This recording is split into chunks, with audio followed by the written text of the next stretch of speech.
Good morning. আজ তো Sunday, Sunday মানে ফান ডে, বাট আমার কাছে ঘুমানোর দিন। ঘুম থেকে এত লেট করে ওঠার পরও এত ঘুম পাচ্ছিল যে কি বলবো।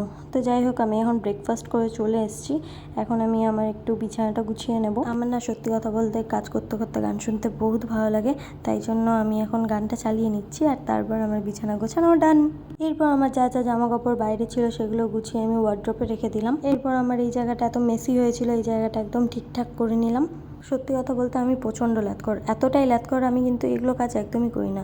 তো আজকে কী বা মনে হলো যে এগুলো কাজ করেই ফেলি যখন বাড়িতেই আছি। এরপর আমি স্নান টান করে আমার লাঞ্চটাও সেরে ফেললাম। লাঞ্চ করার পর তো আমি ঘুমিয়ে পড়েছিলাম। তো আমি তারপরে ঘুম থেকে উঠে দেখি যে সন্ধ্যা পড়ে গেছে। তো যখন সন্ধ্যাটাই পড়ে গেছে আর আমার তো কোনো কাজ টাজ থাকে না সেরকম, আমাকে আমার ফ্রেন্ডরাও বলে তোর কি ভ্লগে শুধু খালি তুই ঘুমোতেই থাকিস। তো আমি কি করব, আমার তো কোনো কাজ থাকে না। আমি যখন কলেজ যাই ব্যাস কলেজ বা কোনো কিছু কাজ থাকলে জাস্ট ওইটাই, আর কোনো কিছু থাকে না। তো আমার দিনটাই যাই পুরো ঘুমিয়ে ঘুমিয়ে।